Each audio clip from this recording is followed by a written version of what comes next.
Oramos juntos. Padre Celestial, muchas gracias. Muchas gracias, Señor, por su amor, por su bondad, por su fidelidad. No sé si a alguno de los que está aquí hoy día le ha costado ver y reconocer su amor, pero nos tomamos este momento para decirle gracias, porque el estar conectados aquí es una manifestación de su amor, de su fidelidad.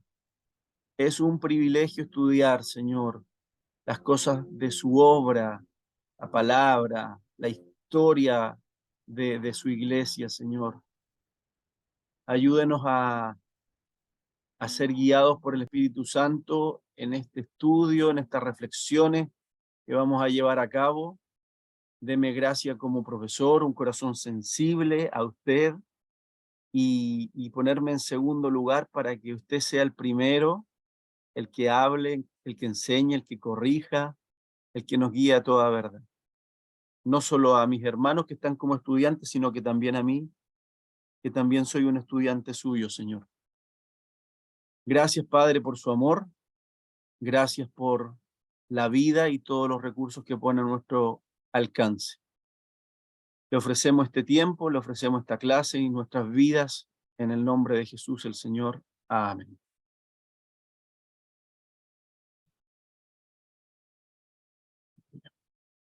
Como les anuncié, vamos a hablar de la iglesia en Latinoamérica.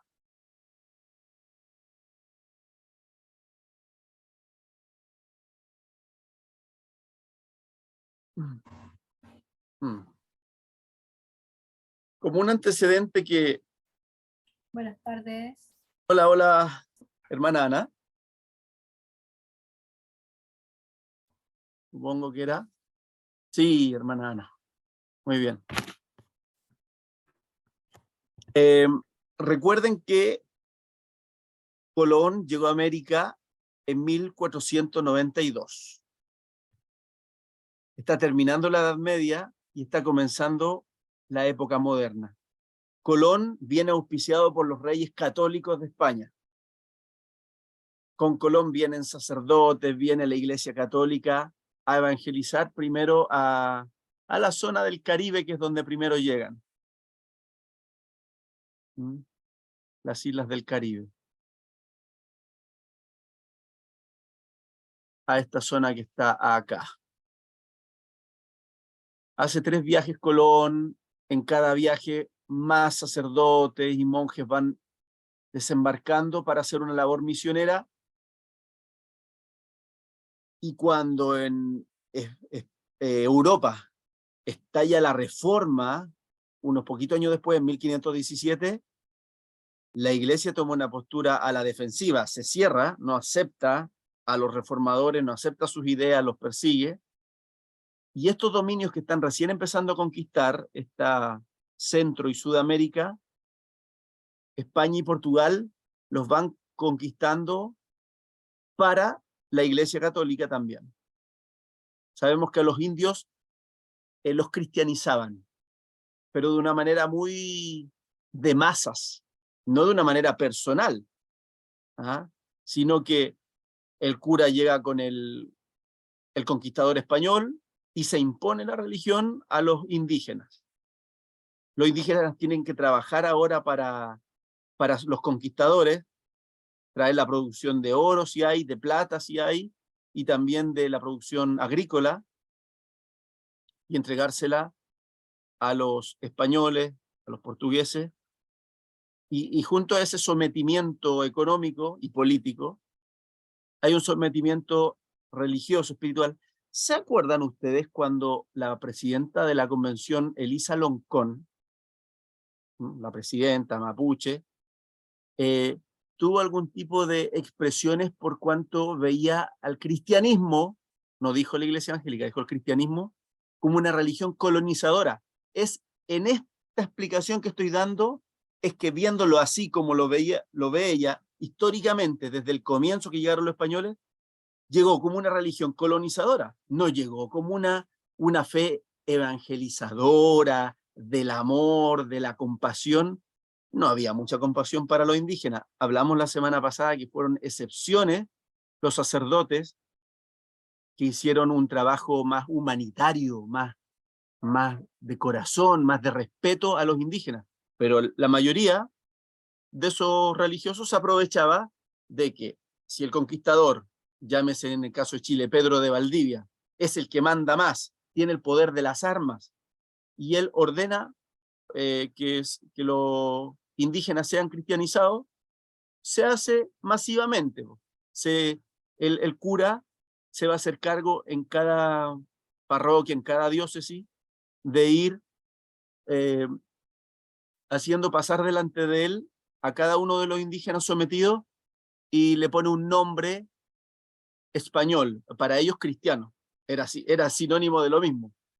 ¿Ah? Ponerle un nombre Tomás es ponerle un nombre cristiano. Pero que se llamara Lautaro, no, es un nombre pagano, entonces tú te llamarás Tomás, te llamarás María, un nombre cristiano, no Rayén, ¿verdad?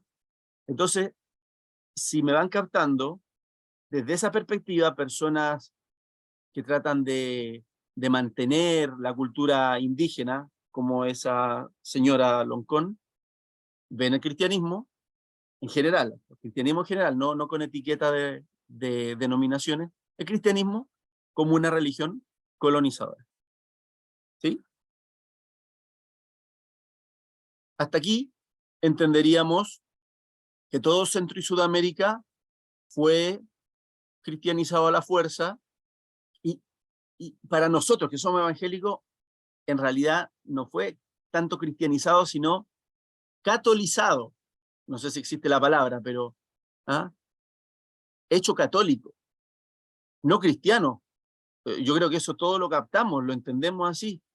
Los pueblos indígenas y mestizos que fueron surgiendo con la mezcla no eran hechos cristianos con entendimiento de la fe cristiana, sino que una cosa impuesta, y seguían en su diario vivir manteniendo sus costumbres y tradiciones indígenas, animistas, de las fuerzas de la naturaleza, pero en la forma externa todos los indígenas y mestizos tenían que ir a misa cada vez que el cura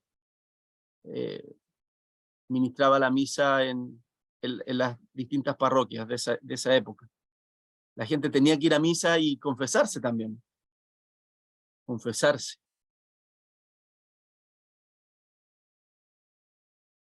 Compleja la alianza entre la iglesia y el Estado, porque cada vez que un indígena se confiesa, porque es obligación hacerlo, es uno de los 7 sacramentos de la Iglesia Católica, ellos están confesando sus faltas, si robaron algo, si tuvieron malos deseos, si le hicieron daño a alguien, y toda esa información el cura la recibe y vale la pena preguntarse, ¿el cura muere con esa información? ¿Se la guarda absolutamente para él?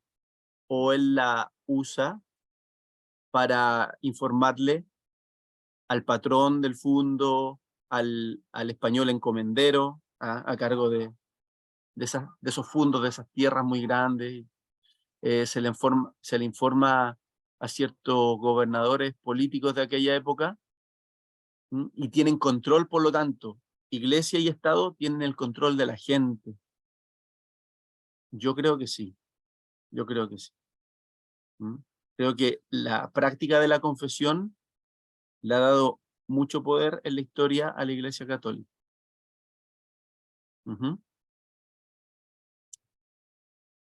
Hay un dominio de las conciencias. Todo eso empezó a ocurrir desde 1492, que llega Colón, por lo tanto todo el siglo XVI, XVII y XVIII está dominado por la Iglesia Católica en toda Latinoamérica, que tiene una postura cerrada para que no vaya a entrar las ideas de la reforma a este continente. Ya América del Norte, ¿qué le van a hacer si en gran medida es protestante? Pero Latinoamérica tiene que ser católica.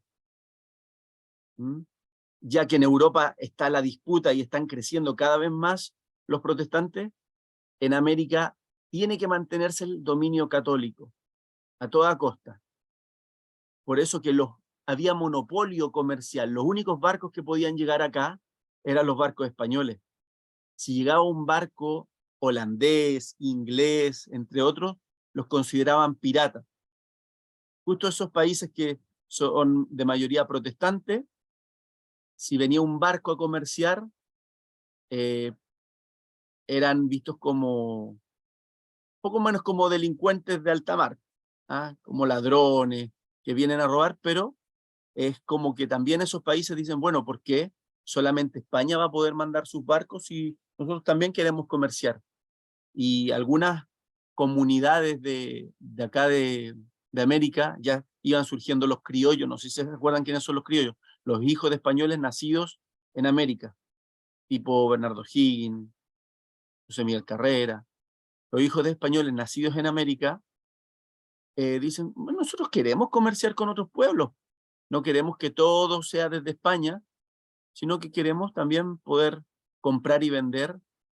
Y cuando venían esos barcos de esos otros países, muchas veces venían con cargamentos clandestinos de Biblias o de literatura que la iglesia no permitía. ¿Se acuerdan del Index?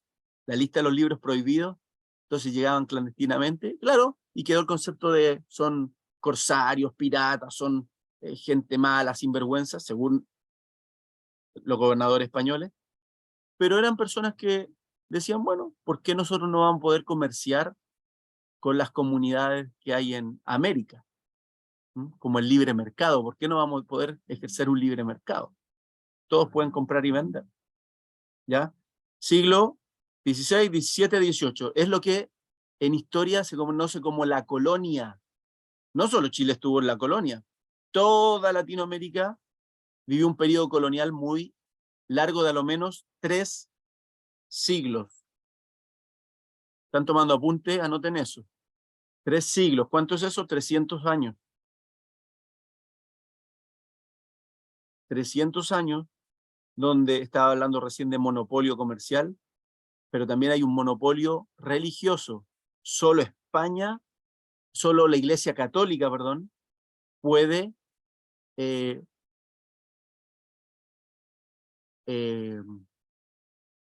influir religiosamente a esta gente, puede dirigir en su fe a las personas de Latinoamérica, solo la Iglesia Católica.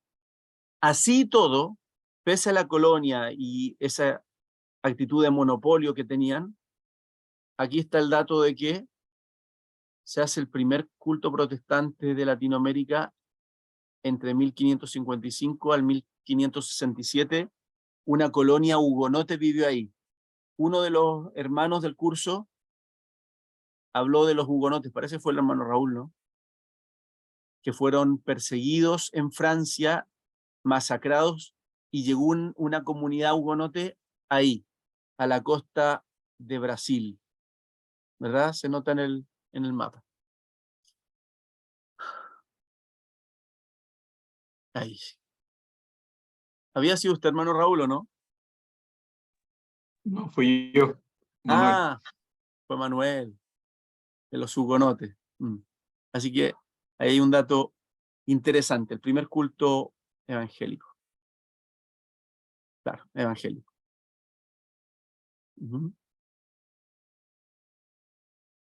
Después, también otro de ustedes expuso sobre el conde von Zinzendorf y los hermanos moravos que él dirigía trajeron misiones acá, al Caribe, por allá por el siglo XVIII. Mandaron misioneros. Pleno periodo colonial, español y católico, sobre Latinoamérica, pero igual llegaron unos misioneros valientes y esforzados a Centroamérica de los hermanos moravos. A Norteamérica era más fácil llegar porque no estaban dominados por un gobierno católico, ¿verdad? Sino que había libertad de creencia en Estados Unidos. Nosotros los latinoamericanos fuimos marcados por 3 siglos por una mentalidad cerrada, ¿ah? Donde el cura le dice a la gente lo que tiene que creer y cómo tiene que vivir. Y donde igual campea la superstición, las tradiciones, se va formando un sincretismo religioso entre medio religiones indígenas con el catolicismo, como se ve en la fiesta de la Tirana, que es media indígena, pero es católica, es para la Virgen de la Tirana, porque venía de una tradición, ¿verdad?, donde se veneraba a una princesa inca, que era la Tirana, y se cambió como que eso en realidad era la Virgen. Eso es sincretismo, hermano Manuel. Pastor, disculpe, no sé si la pregunta es un poco rebuscada, pero en este caso, porque al final, al principio de todo lo que era la colonia, el ámbito cristiano estaba tanto por los católicos como protestantes, pero se marcaba la diferencia. Sé que uno no estuvo ahí, pero había una marcada diferencia entre que la gente indígena podía decir, no, ellos son protestantes y estos son católicos. ¿Va asociado al concepto de la opresión más que por otra cosa? La gran mayoría de los pueblos indígenas de Latinoamérica no tenían punto de comparación.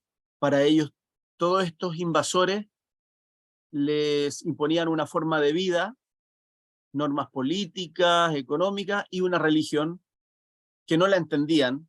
Acordémonos que la Iglesia Católica daba todas sus misas en latín, así que el indígena no entendía ni palote, podía repetir frases, pero no las entendía, no sabía latín, no sabía leer y escribir tampoco.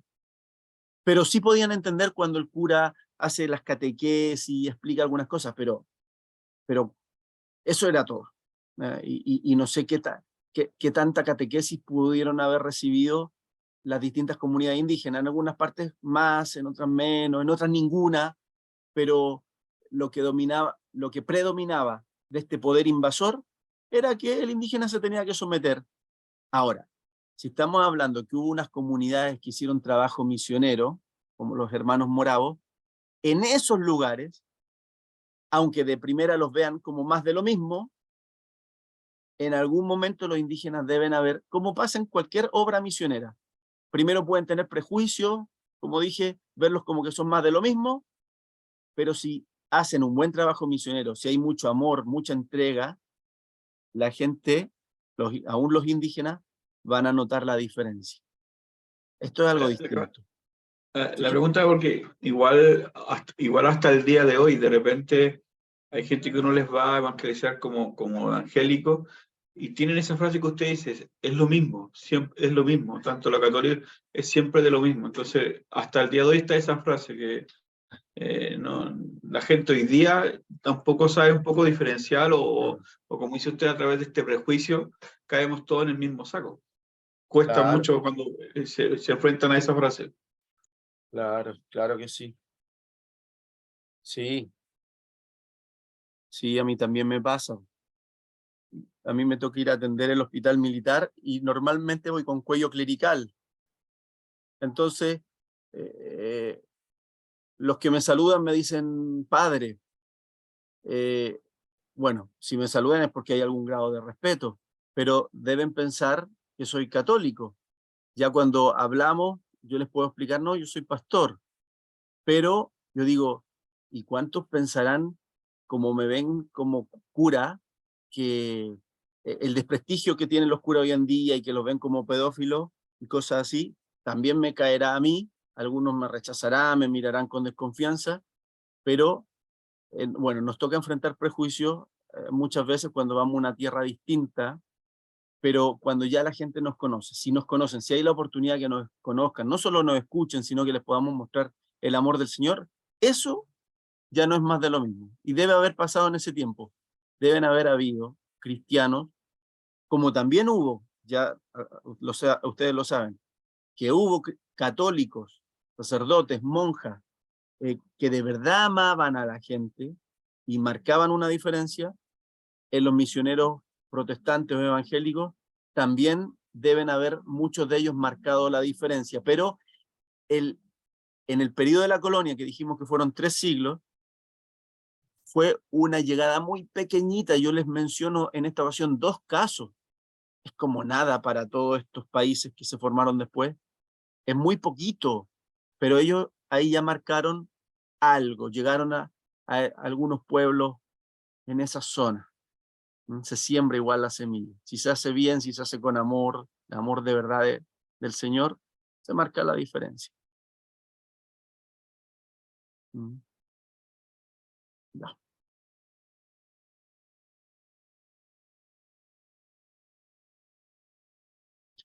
Pero, antes de pasar a otra cosa.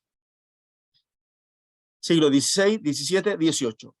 A comienzos del siglo XIX, los países latinoamericanos empiezan a independizar. ¿En qué año fue la independencia de Chile? Le leí los labios. 1810.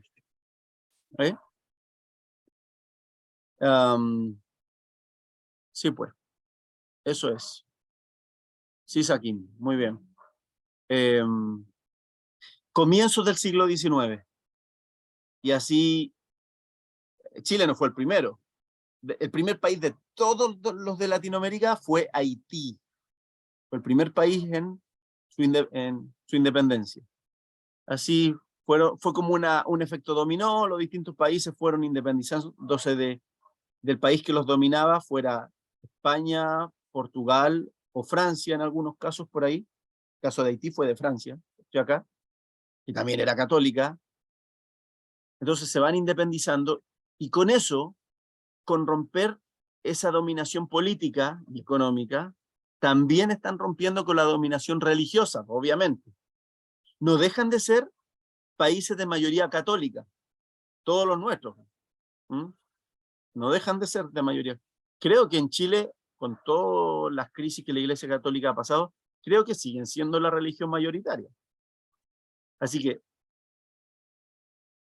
luego de la independencia de estos países latinoamericanos, se liberan del dominio español y católico, español, portugués o francés, liberan, y aunque sigue siendo mayoría católica, sus gobernantes casi en la totalidad de los casos son de línea católica, pero ahora con una mentalidad abierta.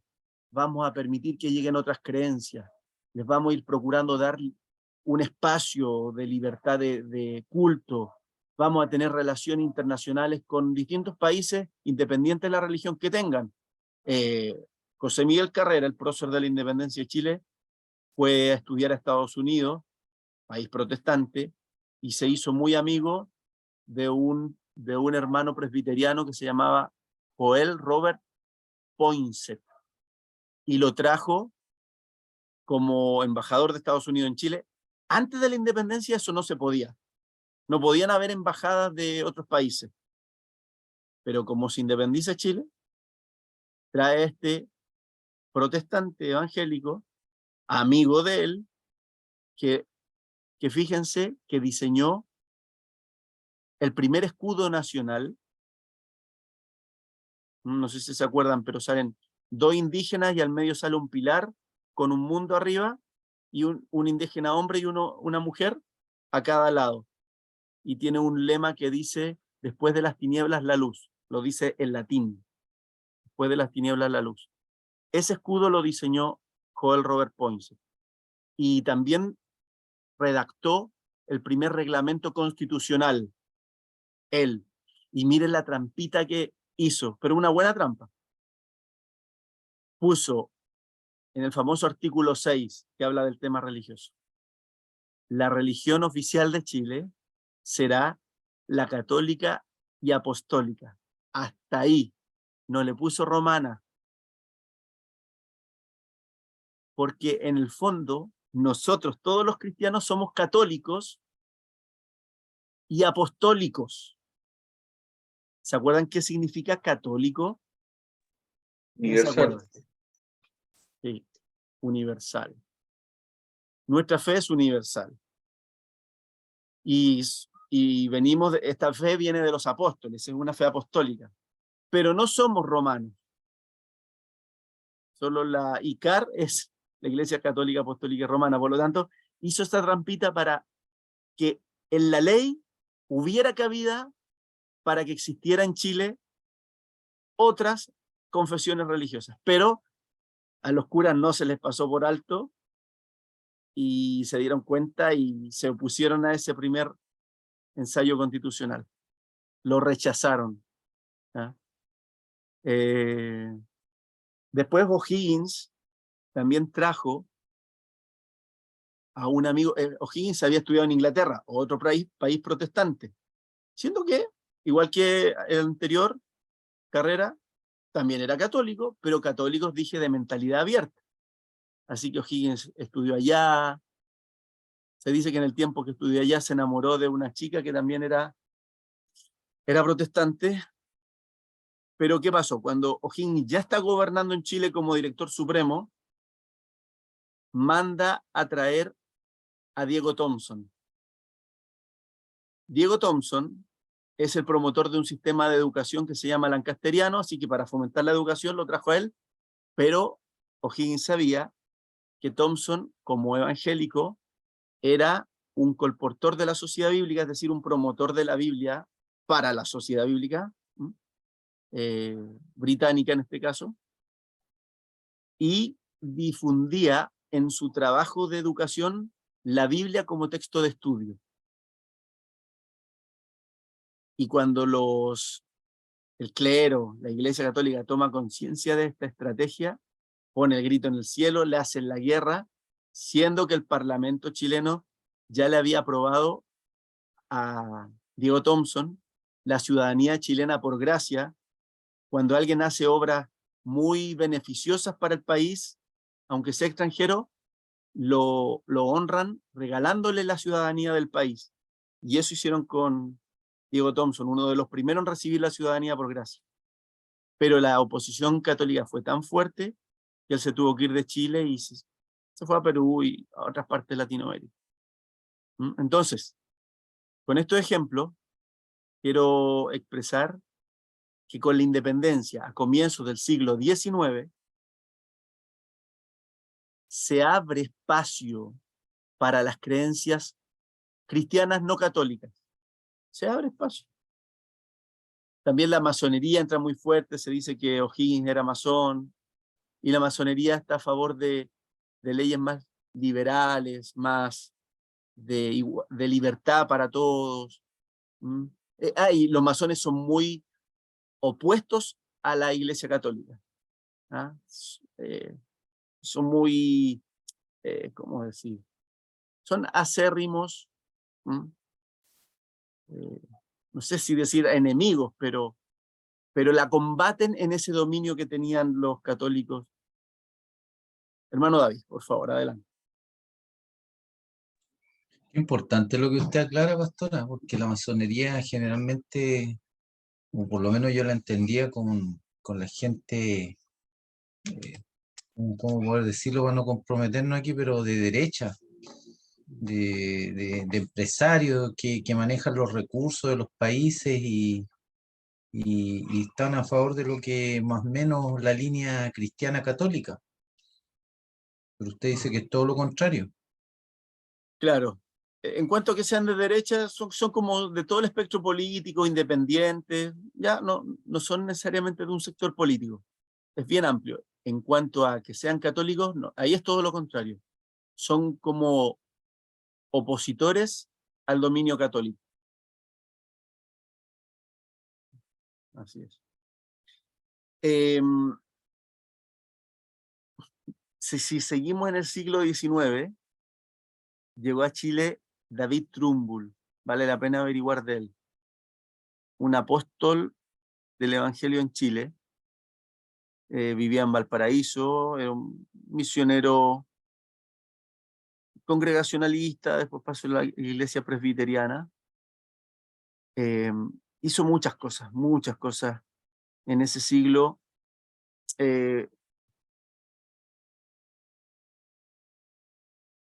Valparaíso, creo que les comenté la clase pasada, era la capital comercial de Chile. Un movimiento mercantil fuertísimo. O capital económica de Chile. Así que en algún sentido tenía más importancia que Santiago. Y habían comunidades extranjeras fuertes, ingleses, norteamericanos, no sé qué otra colonia habría, pero esos de habla inglesa eran fuertes. Así que David Trumbull llega como ministro de la iglesia para ese público de comerciantes, marinos, técnicos, empresarios, que llegan al puerto de Valparaíso. De hecho, él fue pastor de la Union Church, Iglesia Unión. ¿Por qué se llamaba así? Porque y todavía existe en Valparaíso. Es una iglesia abierta a todas estas líneas que habían en ese tiempo, presbiteriana, congregacionalista, bautista, los pocos que hubieran, menonitas, esas iglesias históricas. Entonces, como eran pocos, se reunían en la Union Church. Así que levantó otra iglesia, levantó un periódico en inglés para el público de habla inglesa, pero ahí ya empezó con ese periódico que estuviera en inglés, empezó a llegar a los chilenos, porque en algunas casas comerciales los empleados eran bilingües, ya para esa época. Así que algunos ya podían leer el diario cristiano en inglés, se llamaba La Piedra el diario.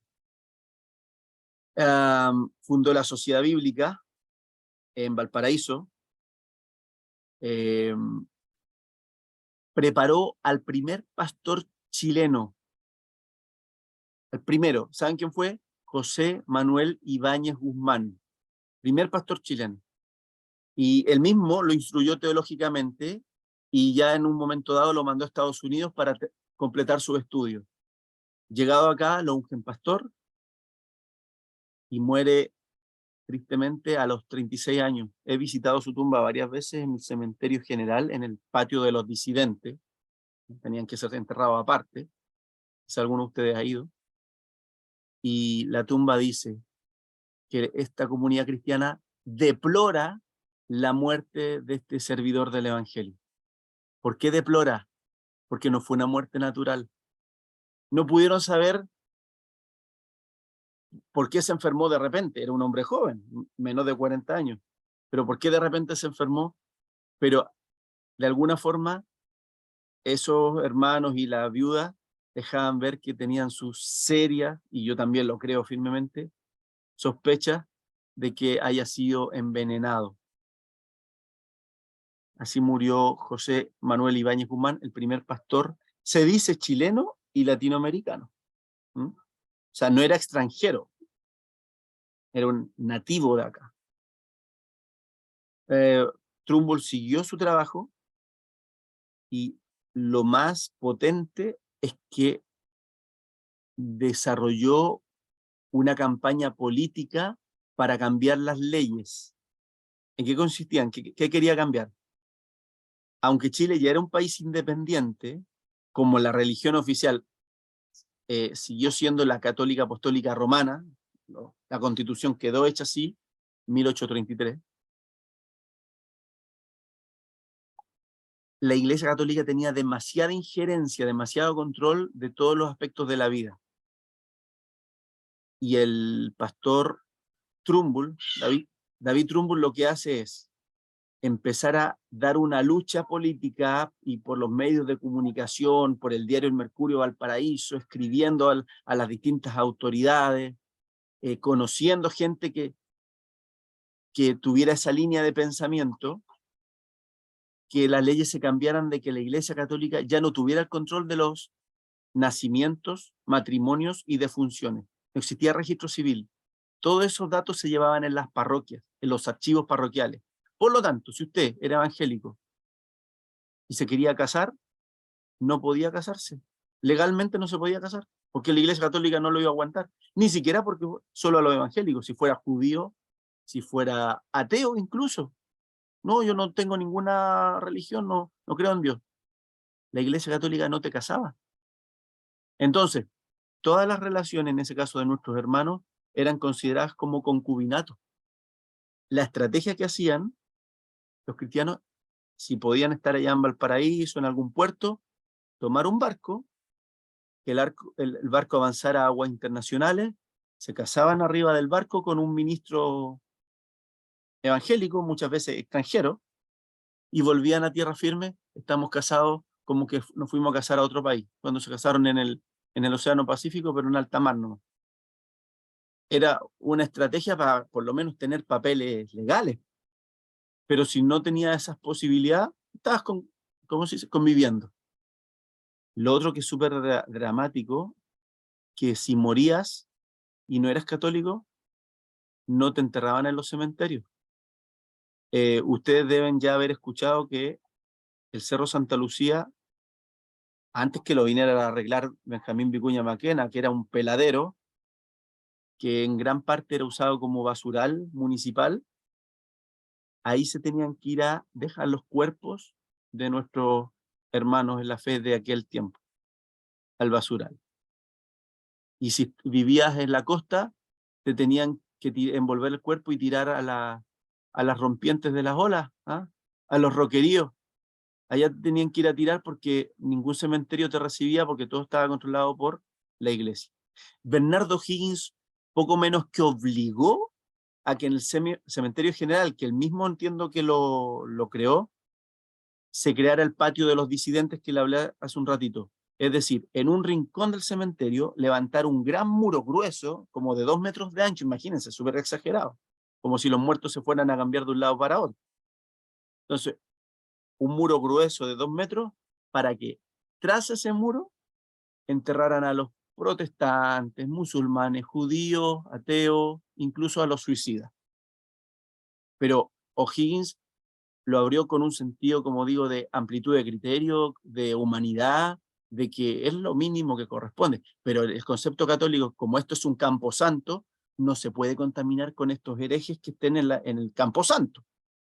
Por eso que después, casi al frente del cementerio general, la Iglesia Católica creó el cementerio católico. Algunos de ustedes habrá ido, me imagino. Entonces, la mentalidad católica muy conservadora y muy cerrada. La mentalidad protestante tendía al liberalismo, a lo liberal. Y Trumbull fue un líder dentro del liberalismo, fue amigo de líderes del Partido Liberal como José Manuel Balmaceda, que llegó a ser presidente. Y hay otros más que fueron líderes y se me escapan en este momento de la línea liberal. ¿Por qué? Porque la mayoría de esos líderes políticos liberales eran masones. Y Trumbull era masón también. Es complejo hoy día para nosotros como evangélicos conservadores ver a un pastor que fuera de la masonería. A mí no me agrada la idea, pero por lo menos en esos tiempos la lucha era bastante digna de valorar, porque luchaban masones, liberales y evangélicos, en este caso evangélicos muy cultos como Trumbull, y ya nombré a José Manuel Ibáñez, muy cultos, estaban unidos en la misma lucha por liberalizar la mentalidad de Chile. No sé qué les parece. Si lo comprenden, si ya lo habían considerado antes o es primera vez que están considerando estos puntos. Primera vez que escucho todo esto, pastor. Estoy asombrado. Bueno, y Trumbull fue en ese sentido exitoso porque en vida de él se aprobó la ley de libertad de enseñanza. Ustedes se imaginarán que no permitían que hubieran colegios evangélicos o de otra confesión religiosa que no fuera católica. Pero en 1865, libertad de enseñanza, también la ley de...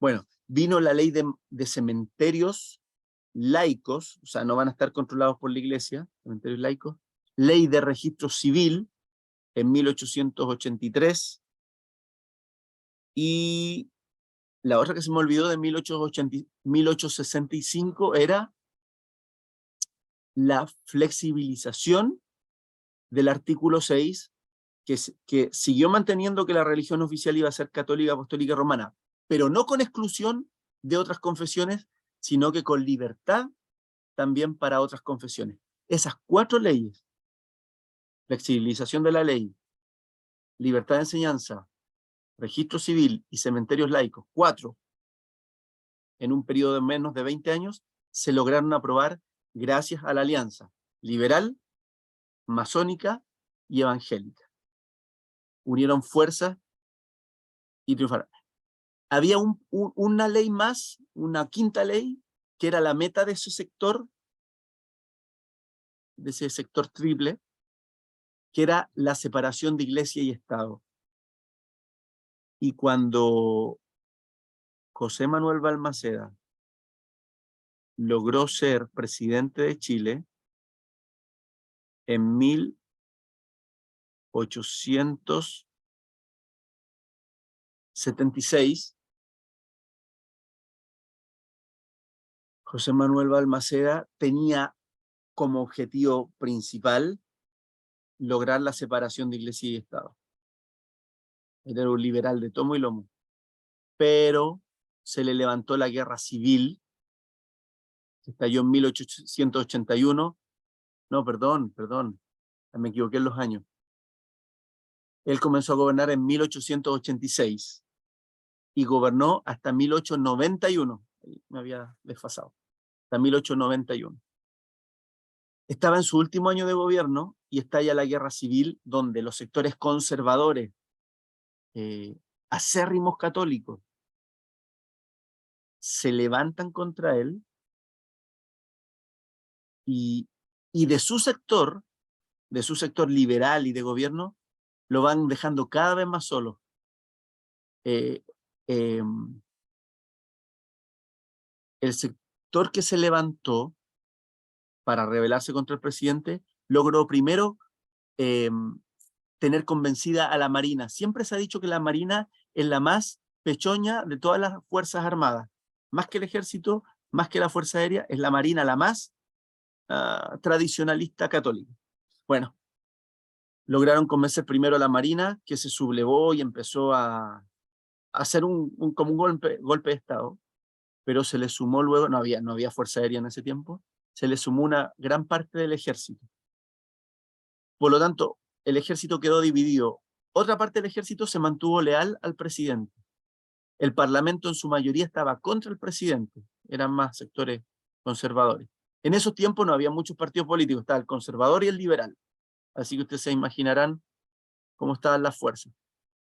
Porque hasta los liberales eran católicos, solo que eran abiertos de mente y los conservadores eran cerrados. Entonces, en esta sublevación al presidente Balmaceda, está la Armada, ya dije el Parlamento, está gran parte del ejército, pero cada vez más de los sectores leales al presidente lo van dejando solo y se van sumando a los opositores, a las fuerzas rebeldes. Por lo tanto, el presidente y los pocos leales a él se van quedando cada vez más solos. El presidente Balmaceda se asila en la embajada de Argentina y ya en los últimos días de su gobierno se pega un tiro en la cabeza estando ahí en la embajada, deja una carta, deja un testamento político describiendo la situación.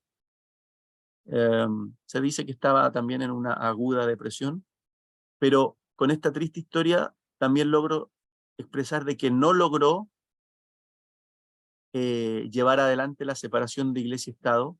Su gobierno llegó violentamente a su fin y tomaron el poder a partir de 1891 los sectores más, pero más conservadores y tradicionalistas católicos que nunca, y mantuvieron el control de Chile de 1891, con ese triunfo en esa guerra civil, hasta 1925, que es el final del gobierno de Arturo Alessandri Palma, donde Arturo Alessandri también en ese último año de gobierno, la verdad es que fue en 1925, promulga una nueva constitución que no hace gran cambio a la que había, a la de 1833, pero el gran cambio es que se promulga la separación de Iglesia y Estado. La historia de Chile es muy especial y tiene mucha intensidad, mucho alto y bajo, pero en términos generales, estos cambios son similares en toda Latinoamérica, en el sentido, no tanto de guerra civil, en el sentido de oposición entre un sector muy conservador y cerrado de la Iglesia Católica, con gente católica como son los liberales, pero más abiertos, más librepensadores, los sectores masones, que son una minoría, pero que que se mueve en esferas altas de influencia.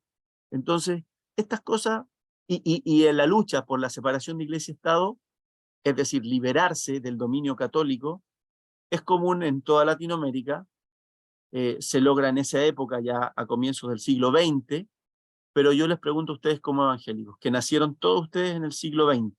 No sé, la más joven, parece que las chicas, quizás la Deni nació ya en el siglo XXI, quizás tiene menos de 22 años, no sé.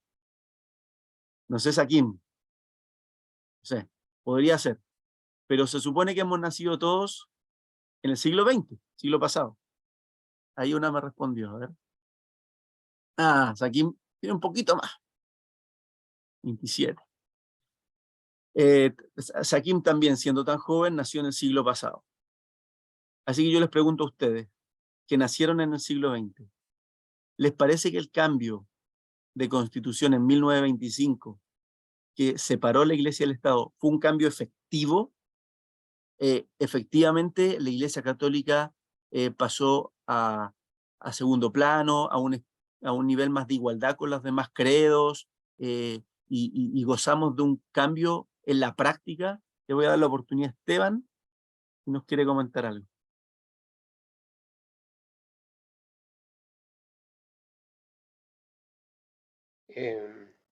Estaba como meditando en la pregunta, profe. No sé si es que la pudiese reformular. No la entendí muy bien. Estaba poniendo atención, sí, pero no entendí. Si en 1925 se separó la Iglesia y el Estado en Chile, ¿el cambio fue efectivo en la práctica? Los que vivimos el siglo XX, ¿se notó que había como una igualdad entre las religiones, o todo lo contrario, o qué? Yo creo que hasta el día de hoy sigue existiendo una suerte de cultura católica, como en el plano, no sé, es como una tradición general. Aun cuando no todos sean practicantes, creo que sigue existiendo por lo menos un estilo bien católico en el común de las personas. Incluso ahora que quizás la iglesia ya no tiene el mismo lugar que antes, pero creo que todavía Chile sigue siendo un país más o menos conservador en su espíritu. Es como, tal vez en la práctica no es tanto, pero sí hay como cierta cultura tradicional apegada a lo que es el catolicismo. Ahora, en términos políticos, como más evidente, yo creo que sí, pues no hay una unión entre la iglesia y el Estado tan fuerte, Mm, pero creo que no se nota tanto como podría ser, mm. pienso. Sí. Gracias, Esteban. ¿Alguien más quiere aportar algo?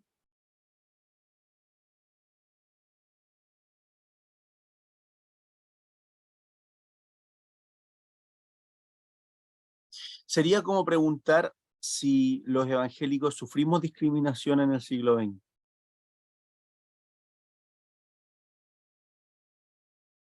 Sí, mucho, creo. ¿Y los católicos sufrieron discriminación en el siglo XX, acá en Chile? No tanto los curas, creo que es como más el liderazgo, ¿o no? Pero no sé si las Ah, personas como un tal. rechazo.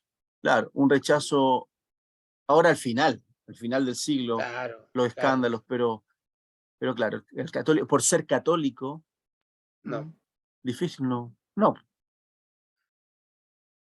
pero bueno, yo me imagino que ustedes, y, y con mayor razón sus padres o abuelos en la fe, tienen que haber sufrido alguna discriminación, como se dice, heavy.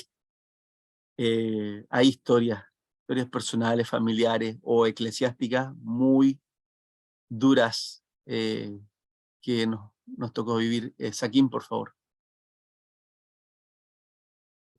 Sí, que me estaba acordando que mi papá en algún momento, no sé si me escucha, Sí. me llevó a visitar la tumba de Cano Tegol Mm, y él me contó un poco acerca de esta parte de la historia. Y yo cuando chica igual me gustaba como hacer preguntas a mis compañeros o amigos, y me acuerdo mucho de que todos me decían que ellos eran católicos. O sea, Mm. eran muy pocos los que no me decían que eran católicos. Tengo eso muy en mi memoria, porque me impresionaba que dijeran que eran católicos, y yo entonces les preguntaba, entonces tú vas a la iglesia los domingos, y me decían no, y entonces le decía yo, ¿cómo practicas tu religión? Obviamente no, yo creo que en palabras mucho más sencillas les hacía estas preguntas a ellos. Y yo les preguntaba e insistía en eso porque me llamaba tanto la atención de que la mayoría de las personas que yo conocía se identificaran con el catolicismo y dijeran que eran católicas, siendo que no iban a la iglesia, no sabían quién eran los santos. En el fondo es como que el catolicismo tomó el poder de la cultura chilena, más allá de una creencia real, más allá de una práctica integral en la vida de las personas, es como identificarse con algo. De hecho, en los porcentajes, bueno, la otra vez yo me metí a ver algunos porcentajes en internet de Chile porque las municipalidades para el Día de la Bandera alzaron banderas chilenas de los pueblos indígenas y LGTB, y eso me llamó mucho la atención. Y dije, a ver, ¿qué porcentaje de personas se identifican con esta bandera como para poner esa bandera en las municipalidades? Y me di cuenta que el porcentaje de católicos sigue siendo como un 55% de la población, y es mucho, pero si nosotros le preguntamos a las personas como son católicos practicantes, en realidad no lo son, es como solamente por decir que creen en Dios, pero creen en Dios así como creen en la brujería, creen en Dios así como creen en cualquier cosa. Entonces, es interesante notar eso, como la creencia general de las personas y cómo se identifican con algo que en realidad ni siquiera conocen. Muy bien, gracias. Gracias, querida. Miren, por consideración al tiempo, vamos a hacer el alto de los 15 minutos. Y Manuel, a ver si puede dejar su comentario para la vuelta, ¿ya? No, era con respecto, en el caso, en mi niñez por lo menos, en el concepto a su pregunta un poco, yo siempre fui evangélico, entonces en mi colegio en general, en todos los colegios que estuve, yo no hice religión y tuve que salir muchas veces afuera del patio. Y generalmente era uno o dos, no éramos más que eso, y el resto era todo católico. Entonces, y después en el colegio industrial, en enseñanza media, fue exactamente, yo tuve que participar obligadamente en reuniones de catequesis dentro del colegio industrial. No me persinaba, no estaba la Virgen y todo, yo no hacía nada, pero yo tenía que estar sí o sí participando. Entonces ahí un poco a su pregunta de que creo que no hubo mucha diferencia. Qué bien, qué bueno, gracias, señor. Gracias por su respuesta también, Manuel. Bien, nos tomamos la pausa, nos vemos en 15 minutos más.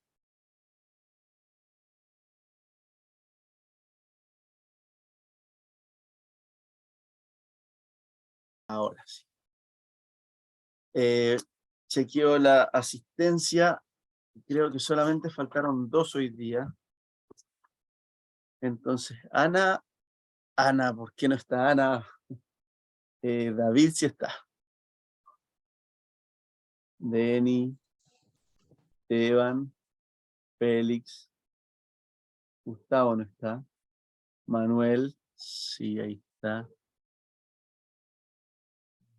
Manuel, Raúl, Saquim, ya, y Viviana. Ok.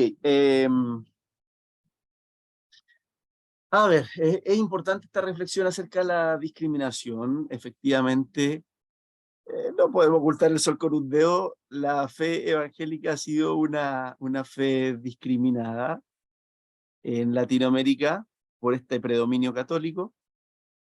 Está bien, pues parte de la realidad, parte de la historia, lo que nos toca, pero ha ido cambiando, no se puede negar. Yo tengo que dar muchas gracias al Señor y alabanza a Él, porque pese a que el ejército es tan católico en su mayoría, hay una apertura que podemos notar y un respeto que la comunidad cristiana se ha ido ganando. Yo apenas llevo 2 años y medio ahí, pero esta comunidad cristiana tiene casi 13 años, algo así, un poco más, y se han ido ganando un cariño y un respeto hasta de las autoridades. Aunque sean católicas, nos tratan con mucha deferencia, ya nos llaman, nos piden estar. Así que gracias, Señor. Así, cuando se siembra bien, hay una buena cosecha. No solo aquí, en muchas partes. Yo creo que la Universidad Católica está destinada a eso. Saquim nos hablaba de la Universidad de los Andes. Hay un profesor muy famoso de la Universidad de los Andes que es evangélico, que es Manfred Svensson, y deben haber otros evangélicos ahí en esa universidad que es muy católica, como acabo de decir. En esta diapositiva nos encontramos con las llamadas iglesias históricas. Personalmente no me gusta el nombre porque yo encuentro que no podemos pensar que algunas iglesias son históricas y las otras no. Todas las iglesias son históricas porque todas tenemos una historia, pero sí se entiende que se les llama así porque tienen una historia más marcada en los siglos pasados. Vienen con una tradición más marcada, como son los anglicanos que aparecen aquí, la metodista episcopal, nos acordamos que Huber era de ahí, los luteranos, los presbiterianos y los bautistas. Esas son como las 5 principales iglesias históricas en Latinoamérica, pero también están en menor medida los moravos, los menonitas, etc. Tienen en común todas estas iglesias que surgen como en Latinoamérica. Surgen o llegan, podríamos decir, llegan como iglesias de trasplante. ¿Cómo? ¿Por qué trasplante? Llegan trasplantadas del hemisferio norte, de Europa o de Norteamérica, acá, a este hemisferio sur. Llegan como misioneros, o como yo le estuve contando, que en el siglo XIX llegaron a atender primeramente a las comunidades de habla inglesa. Por eso iglesias de trasplante llegan para los extranjeros que viven en Sudamérica. Por ahí, en el caso de los luteranos, para los alemanes que viven en Frutillar, en Puerto Varas, Puerto Montt, toda esa zona de Valdivia, ¿ya? Para comunidades trasplantadas de esos países del hemisferio norte. Así llegan estas iglesias, que son importantes, tienen un trabajo muy importante, muy destacado, valorado, pero al lado de la explosión pentecostal del siglo XX, como que pasan a segundo plano porque se transforman en minoría al lado de los pentecostales que crecen explosivamente, dice aquí, crecimiento explosivo, durante ese siglo XX. Su primer siglo de vida del pentecostalismo es explosivo en cuanto a su crecimiento, de tal manera que se calcula que en promedio llegan a ser entre el 70 y 80% de los evangélicos de cada país latinoamericano, 70 u 80% son pentecostales. O sea que los presbiterianos, los metodistas episcopales, los luteranos, se quedaron como grupos pequeñitos. Antes de los pentecostales, esas eran las únicas iglesias destinadas a crecer, a evangelizar. Pero aparecen los pentecostales y ellos crecen mucho, y esas otras iglesias históricas se quedaron en una posición muy minoritaria. Una vez le pregunté a un líder de la iglesia presbiteriana, anciano, ¿cuántos son ustedes en Chile?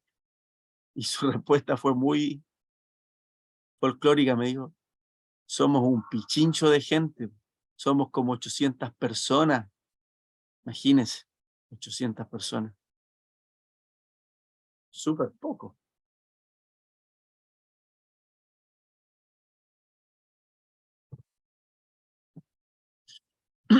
Quizá en gran medida, yo creo que esto ya desde la clase pasada que hablamos de los pentecostales, lo entendemos más que por la clase pasada, lo entendemos por sentido común. Este segundo punto es de que el movimiento pentecostal haya su rápido crecimiento en que se expandió en esos sectores de clases bajas, de los más desposeídos. ¿Por qué? Porque en el fondo nuestros primeros hermanos en estas iglesias eran gente desprovista de cobertura espiritual, es como abandonada espiritualmente. Fíjese que los campos, los campesinos, los inquilinos, ese era el concepto, inquilinos. No eran campesinos dueños de los campos, eran como arrendaban su mano de obra para poder vivir ahí, para trabajar para el patrón a cambio de su sustento, de su subsistencia, de poder vivir ahí y poder cosechar algunas cosas para ellos. Pero todo el fruto de su trabajo iba para el patrón. Cuando el cura visitaba el fundo, la hacienda, era porque no vivía ahí, lo visitaba una vez cada 2 meses, cada 3 meses, una vez en el semestre, y esa vez tenían que ir todos a confesarse, y él hacía la misa, y bautizaba las guaguas nuevas que hubieran, y hacía bendición, no sé, para los que se tuvieran que casar, lo que fuera. No era una cobertura espiritual como un pastorado, de estar ahí con la gente, sino que como es gente de clase baja, eso era todo lo que se les podía dar. También porque siempre ha habido escasez vocacional en el sacerdocio católico. Pero no sé si me captan qué triste que la gente, en ese caso, queriendo ser católica o cristiana, tenía que conformarse con algo muy superficial. Así en los campos de Chile. Lo digo porque yo visité una hacienda en los tiempos de la universidad, la famosa hacienda El Huique, y nos explicaban que ahí en la casa patronal, que es un museo, junto a la casa patronal está la parroquia. Qué raro, como tremendos campos, ahí estaban las aldeas de los campesinos, pero la parroquia está pegada a la casa patronal. ¿Por qué? Porque cuando el cura visitaba a la familia patronal, y de ahí se mandaba la orden que todos los campesinos tenían que venir a confesarse y a hacer los ritos, los sacramentos, y todo de una sola vez.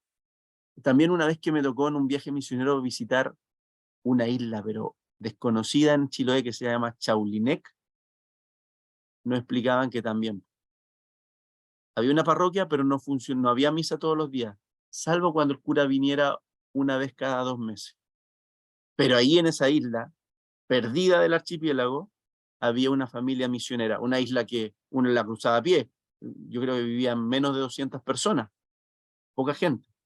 Pero sí había una familia misionera, matrimonio, con su hijito, viviendo para evangelizar a la gente de ahí. Qué diferente la entrega, el querer ofrecer una cobertura espiritual permanente y siendo parte de ello. Se expandió las clases bajas como cae de cajón. Seguramente alguna persona de clase alta se convertiría a veces, pero se expandió principalmente entre las clases bajas, y nosotros lo sabemos porque entendemos de dónde vienen nuestros padres y abuelos en la fe. A ver qué escribió alguien. Ah, ya. Sakim, lo que es el link es para responderle a Deni. Sí. Ah, buena. Es que Súper. cuando quiero buscar una información lo busco ahí en Google y aparece al tiro, por ejemplo, en la historia de Mira, la iglesia presbiteriana.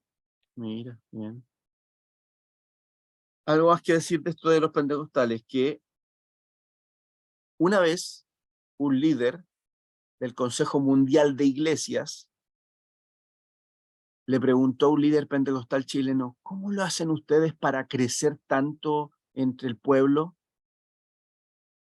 ¿Cómo lo hacen para llegar a ellos tan efectivamente? Y el pastor pentecostal le dijo: es que nosotros no llegamos a ellos, nosotros somos de ahí. Me encantó la respuesta, me encantó, porque es verdad que en su mayoría nosotros los pentecostales no somos como un misionero que deja su comodidad, su buena familia, su posición económica elevada para irse a evangelizar a los que están abajo. No, en el mundo pentecostal nosotros, aún los líderes, somos de abajo, o sea, gente de clase media baja, a veces baja, pero el Señor le plació alcanzarnos y nosotros compartimos de lo que Dios nos ha dado con nuestros iguales o con los que están abajo o con los que están arriba, pero somos de ahí, no venimos de arriba. No sé si me captan la diferencia, porque la Iglesia Católica hace un trabajo principalmente desde arriba. ¿A qué me refiero? Fíjense que los colegios que la Iglesia mantiene, la Iglesia Católica, principalmente son en el barrio alto. Son colegios de élite, el famoso Verbo Divino, el Villa María Academy, Verbo Divino para niños, el Villa María para las niñas, o allá en la dehesa, el Monte Tabor para los niños, Nazaret para las niñas. Son colegios ultracatólicos, el Colegio Cumbres, que es de los legionarios, hay varios colegios que son del Opus Dei.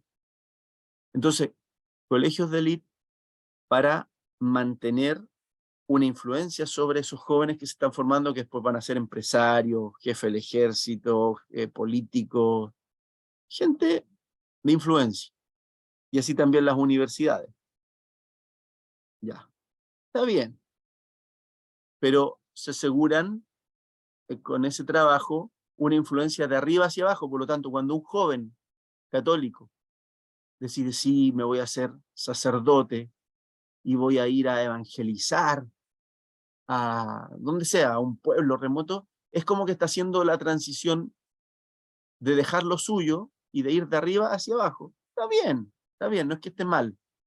Pero en el caso nuestro, de los evangélicos, en la gran mayoría de los casos, somos de abajo, no venimos de arriba, no somos de la élite, no conocemos los códigos de la élite, no somos de ahí. Por lo tanto, nuestras iglesias se han formado como en un sentido más horizontal, ¿ah? Desde acá, a veces gente que no sabe leer y escribir, ha sido llamado por Dios a su servicio, gente que no pronuncia bien, que tiene una cultura de calle incluso, pero que Dios, si los llama, ha sido en este ámbito como más del pentecostalismo, y también es sorprendente, y más sorprendente con los resultados, con el éxito, digamos, con el avance explosivo que tuvieron, es digno de estudiar, por lo menos, de considerar. ¿Por qué? ¿Por qué si alguien que viene de arriba, que tiene tantos recursos, le cuesta tanto tener un resultado masivo, notorio? ¿Y por qué alguien que tiene pocos recursos culturales, educacionales y aún de dinero, logra a veces tener una gran iglesia? Sorprendente, ¿no? Es súper sorprendente. Y Profe, sobre... ¿sabe qué? Deni, adelante. Apagué la cámara porque se me va el internet y se escucha cortado. Pero es cierto porque, por ejemplo, yo tengo hartos compañeros que son de estos colegios que usted menciona, en Monte Tabor, Villa María, y son muy católicos. Y yo me di cuenta de algo, porque, por ejemplo, en la capilla que está en Miu, ellos hacen como salidas a construir capillas a sectores bajos. Esas son como sus misiones y se van como 2 semanas y todo. Y yo cuando estaba buscando al Señor antes de convertirme, yo fui a una de estas actividades. Y ellos, como para misionar, hacerse parte de la gente, es como que es construirles cosas o hacerles cosas, no como hablar con ellos o compartir con ellos. En cambio, yo cuando llegué, por ejemplo, había una señora que nos prestaba un lugar, nos daba agüita, porque es como que nos sacan para vivir en colegios, estas 2 semanas en el suelo, y es como una experiencia que ellos de verdad dicen, no, es que yo me fui a misionar. Y estas personas como que no tenían como esa afinidad de conversar con la gente de donde iban o como compartir con ellos, sino es como darles cosas. Y ahí yo me di cuenta de que como que el enfoque de misiones que tiene la Iglesia Católica es esa, dar cosas o construirles cosas más que compartir con ellos. Y por ejemplo, ¿cuál es su sustento? Esta actividad se llama, bueno, esta organización se llama Trabajo País. y varios, por ejemplo, estudiantes de la Católica que ya egresan donan muchísima plata, por ejemplo, construir una capilla y todos los años para que ellos vayan. Y claro, utilizan como esta juventud, quizás no para hacerse sacerdote o curas, pero sí para que sigan manteniendo y que otros vayan a construir cosas. Eso, profe.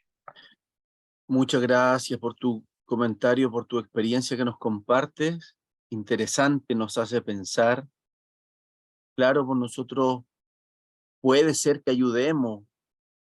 No nos sale tan fácil porque no tenemos tantos recursos. A veces imagínense un pastor puede no tener sus necesidades cubiertas, por lo tanto no va a estar haciendo tanto asistencialismo, pero eso no quiere decir que sirva menos a Dios, porque igual va a estar ministrando la palabra, amando a la gente, aunque le dé menos cosas materiales, ¿verdad?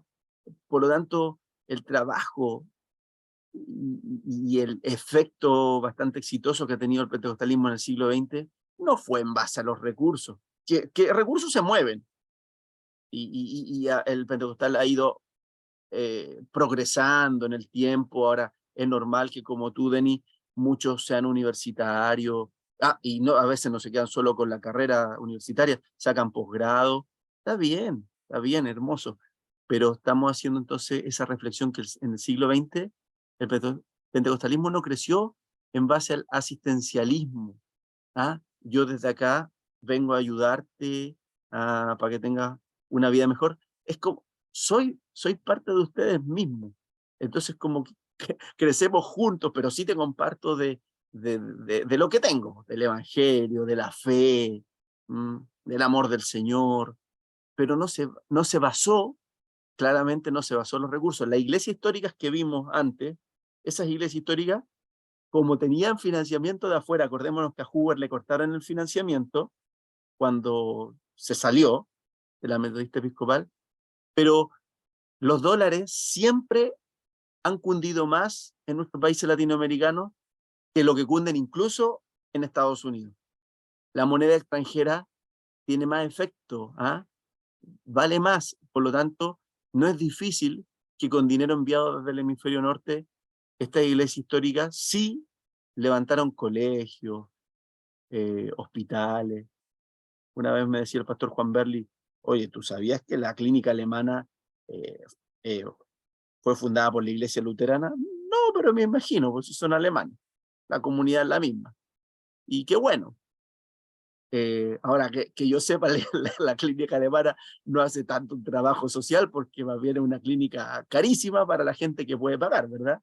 Y está bien, sí, está bien que exista, pero, pero no sé si sirva como ejemplo de ayuda social. La metodista episcopal es la fundadora del Santiago College, otro colegio de élite, pero que no es católico en este caso, es más bien de mentalidad ecuménica. Ahí hay de todas las confesiones, hay capellanes judío, musulmán, evangélico y católico. Un colegio, pero top, top, top.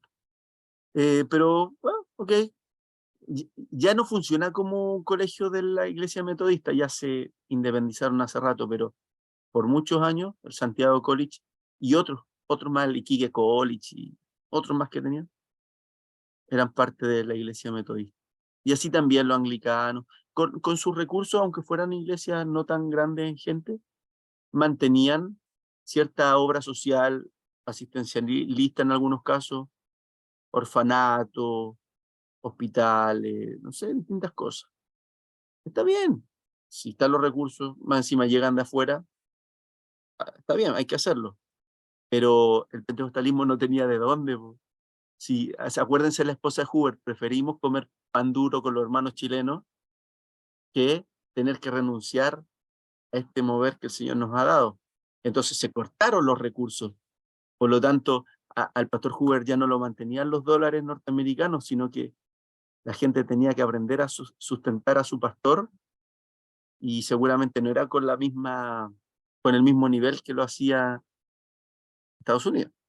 Y así, pues tantos pastores que yo creo que aquí mismo deben haber algunos testimonios que a veces el pastor no tiene su ingreso asegurado, no sabe de qué va a vivir, pero eso no significa que que nuestra fe se debilite, sino que confiamos en el Señor, pero no estamos, a ver, quizá ahora la cosa está más evolucionada en que nuestros hermanos tienen más recursos, y sí se pueden hacer obras sociales. Ya hablamos que se levantan más fundaciones ahora evangélicas, más de algunos de ustedes parte de una, pero no tenemos, igual no tenemos tanto acceso a recursos como otros lo han tenido, y es una realidad, es porque es una realidad totalmente distinta. Hermano David, por favor.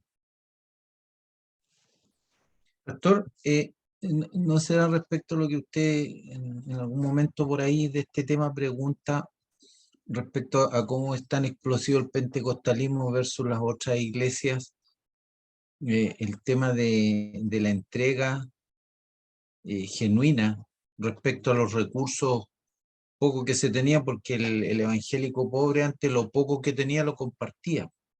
Entonces, de repente a lo mejor las otras iglesias de renombre tenían mucho o hacían una obra social, es como entregar un techo, una media, un techo para Chile, pero ahí está, que te vaya bien, claro, se hizo una obra, pero no había entrega, a lo mejor lo que necesitaba esa persona era ser escuchada.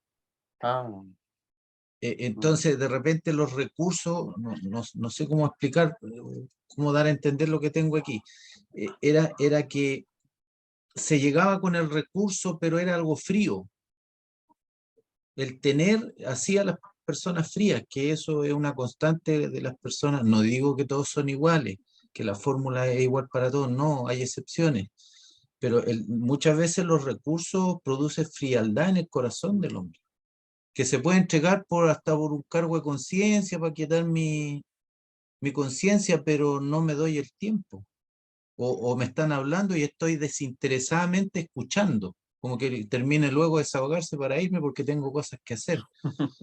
Entonces, versus el pobre que no tiene nada que perder, que tiene tiempo, entonces ese tipo de entrega era lo explosivo del pentecostalismo versus lo otro. Y que en eso debemos cuidarnos como iglesia, porque como usted bien lo dice, yo creo que entre usted y nosotros, nuestra edad promedio, somos primera generación de profesionales, Sí, pero para atrás. sí. Entonces, y hoy nuestros hijos, la mayoría son profesionales con posgrado y todo eso, entonces debemos nosotros y nuestros hijos cuidarnos cuando tengamos los recursos de cómo vamos a hacer con nuestro corazón Amén, al Señor. amén. Usted es pastor, ¿verdad? No, no, Ah, no, ya lo leí. Ya, no, bueno. muchas gracias. Pero había una palabra pastoral ahí, porque el Señor en su misericordia nos prospera, pero sí, pensemos desde antes, ya, ¿y qué vamos a hacer? ¿Qué vamos a hacer si el Señor nos da más? ¿Nos vamos a enfriar? ¿Vamos a tomar distancia de la gente? Qué triste, como usted lo comentaba, pero es como en base al ejemplo que nos dio Denny. Qué triste ir a un lugar y con nuestros recursos que llevamos levantarles una capilla, pero no tener relación con ellos, como decía usted, no escucharlos, no conocerlos. Qué triste, es súper frío dar, ya di, pero ni siquiera me interesó la gente, no, ni los conocí. Pero el pentecostal a veces no tiene plata, pero está con la gente, porque es parte de ellos, no viene de afuera como aquí te las traigo, Peter, sino que yo soy de aquí, yo soy de este pueblo y por lo tanto amo a la gente, estoy identificado con ellos porque soy de ellos y les comparto de lo que tengo, es como otra cultura. Entonces quizás cuando nos prosperamos nos da miedo que nos quedemos sin nada o tener que darle a toda la gente, pero no, yo creo que es bueno, como dice usted, esta invitación que hace es muy buena, pensar, si el Señor porque Él quiere prosperarme, pero para que yo me cierre, tome distancia o sepa seguir siendo parte eh, del pueblo, de mi pueblo, de la gente, de donde quiera que esté, amar a la gente. Sí, está muy bien. Buena reflexión. Bueno, a veces pienso que por eso el Señor no nos prospera más, porque sabe que no tenemos la madurez todavía, pero Él quiere hacerlo. Pero nos falta la madurez porque nuestro corazón se podría enfriar, como dijo. Profe, ¿sabe qué? Algo que a mí me llama la atención, que he visto en algunas iglesias, como algunas más grandes. Yo me di cuenta como de algo que quizás antes se daba, pero como que los mismos hermanos de la iglesia se dan cosas, como que se dan autos o se dan como chaquetas o como cosas materiales por el simple hecho que dicen, Dios me dijo que te bendijera. Eso lo vi en la iglesia del pastor Billy Bunster, que tengo unos amigos allá, y otro de la iglesia Veraca, también unas amigas que esas iglesias son bien grandes, y yo quedé para adentro, o sea, no es que el hermano me dio su auto, porque el Señor le habló de que me lo diera. Y yo dije, wow, porque esas iglesias son bien grandes, o sea, manejan harta plata, o sea, es como un supermercado, yo le digo, la otra vez que fui. Y ahí me di cuenta de cómo crecieron así, porque igual, bueno, parte de la cabeza, como dan esa cultura. Y una vez escuché un culto online de ellos y el pastor pastor dijo, yo siento darle esta chaqueta a ti, hermano. Y se sacó la chaqueta bonita, así, encachada, y se la dio un hermano. Y le dijo, y todos los que quieran darle algo al hermano, párese y hágalo. Y varios hermanos se pararon, mujeres le dieron cosas como de parte de ellos. Y me di cuenta que algunas iglesias son así, como que igual Dios las bendice harto, pero porque se genera esa cultura de dar más que de recibir. Eso. Se parece a la iglesia de Hechos cuando Bernabé vendió una propiedad que tenía y el precio de lo vendido lo puso al pie de los apóstoles para que lo repartieran entre los pobres. Y Ananías y Zafira, oh, qué tremendo lo que hizo Bernabé.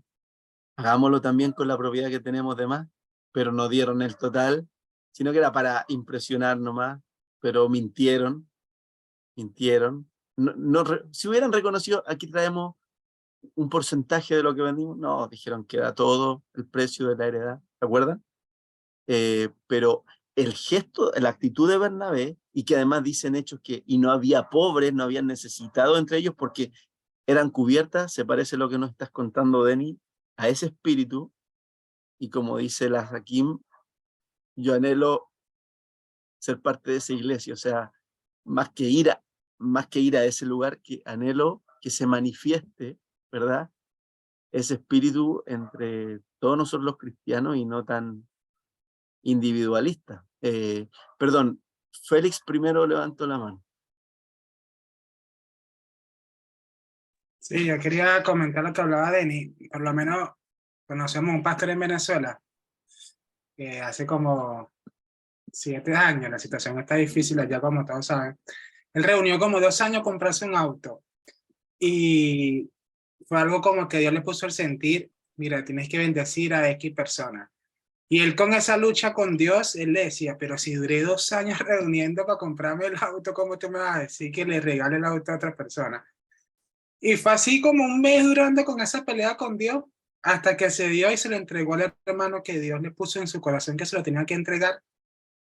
Y no pasó un mes de que a él no tenía tampoco casa y le regalaron una casa súper grande. Y él decía, o sea, yo tuve que desprenderme de algo para bendecir a otra persona y Dios, como vio, aunque tuvo una lucha, vio ese desprendimiento y mira cómo él me ha bendecido, que quería la casa para mi familia. Y él dice, Dios me pidió un auto que costó $2,000, pero mírame con lo que me bendijo. Y yo creo que eso fue una enseñanza para todos, porque a veces nosotros nos aferramos a muchas cosas y si vamos a la Biblia, muchas personas vendían todas sus propiedades y ayudaban a otros para que otros también sean bendecidos. No lo digo que lo vamos a hacer en este tiempo, pero muchas veces nosotros tenemos que dar, o sea, dar sin recibir porque sabemos que Dios nos ha bendecido. Y es como lo he aprendido, que no es la cantidad, sino que es como lo damos con la disposición del corazón para bendecir a las personas. Y es ahí donde vemos personas prosperadas. y es lo que hemos experimentado. Es algo de que si uno da, que nadie sepa, solamente Dios. Y cuando empezamos a ver esa prosperidad, es porque Dios sabe lo que nosotros hemos dado. Y no es que tampoco vamos como a condicionar a Dios a decirle, mira, yo voy a bendecir a Manuel para que tú me bendigas. No, sino que con esa intención de, como decía Denis, tener un corazón dadivoso, y es lo que Dios siempre va a dar. Obviamente que también hay principios en la Biblia que hacen que también Él nos bendiga, traer el diezmo, las ofrendas, Mateo 6:33, buscarlo a Él primeramente y todo lo demás será añadido. Entonces son ese tipo de cosas que son promesas que están establecidas de que si yo cumplo algo vamos a ser bendecidos. Y para finalizar, hay algo que también muchas iglesias son prosperadas cuando son transparentes. Yo veía en este año, cuando el profesor decía que bueno es rendir cuenta. Y hace poco lo conversaba con una persona, porque a veces como pastores ocultan un sueldo, si al final no es que tú vas a divulgar si un pastor gana 5 millones, pero si un pastor tiene una iglesia pequeña, ¿cuál es la finanza? A veces como que la ocultamos y hay una iglesia grande como que también. Pero yo creo que si nosotros, la Biblia nos habla, somos transparentes y las iglesias quieren saber cuáles son los ingresos de las personas activas, lo hacemos. Ahí también Dios también ve la transparencia que nosotros hacemos, bendecimos amén a muchas personas y esa también va a dar como la confianza a las personas de lo que están dando es transparente, porque muchas veces se ocultan y no se da la información y la gente dice, ¿qué se estará haciendo? O como dicen las personas que no son cristianas, todo el para el pastor. Pero qué bueno es que como nosotros podamos rendir cuenta y la persona sepa con lo que se gasten o si hay una necesidad, mira, la iglesia puede aportar esto. Y es como visto como iglesias también han sido bendecidas y prosperadas y yo creo que eso es lo mejor que como creyentes podemos hacer y eso. Gracias, Félix. Gracias por tus comentarios. Muy interesante. Hermano David, usted también levantó la mano. Disculpe, pastor. Lo que pasa es que este tema me tocó mucho lo que estamos hablando. Hay un estancamiento en la iglesia evangélica con respecto al crecimiento, respecto a lo explosivo que fue el pentecostalismo. Y ha habido siempre una constante en la historia bíblica que el pueblo cuando entra en la bendición corre ese peligro de estancarse en el enfriamiento. Eso creo que lo destaca muy bien en la iglesia la Odisea, cuando dice sé tibio, o sea, sé frío o caliente, porque si eres tibio te vomitaré de mi boca. Tú te dices ser rico, que no tienes necesidad, pero yo te llamo pobre, desventurado, porque la iglesia ahí había dejado de hacer esto. Estas las primeras obras que era el amor al prójimo, el dar al prójimo, el entregarse por el prójimo. Entonces, nosotros como iglesia, yo creo que si reflexionamos un poquito en esto, comenzaría a haber un nuevo avivamiento en esto, porque en esto que el Espíritu Santo nos hable a nuestro espíritu, a nuestro corazón. Si estamos fallando en esto, estamos siendo egoístas, viviendo para nosotros mismos, ¿cómo hemos tratado a nuestros hermanos extranjeros que han llegado de afuera? A veces hemos sido muy duros y indiferentes, no hemos pedido perdón por esas cosas. Entonces, porque parece que si entregamos nos va a faltar, se nos va a acabar, estamos olvidándonos de quién viene nuestra dependencia. Amén. Entonces nuestros hermanos pentecostales partieron con ese fervor y así fue de explosivo, versus lo otro que a lo mejor se entregaba, pero había frialdad, no acercamiento con la gente. Eso no, pastor, ya no interrumpo más. No, tranquilo, si está excelente. Estamos en un tiempo de libertad para compartir, así que no se disculpe. Hermoso escucharle. De inmediato vamos a ir con el hermano Raúl. Solo quería, claro, reconocer ya en este siglo XXI está muy desatado el materialismo, el consumismo. Son como ídolos de este tiempo, del cual los cristianos y aún los pentecostales no escapamos, sino que también nos influencia el individualismo.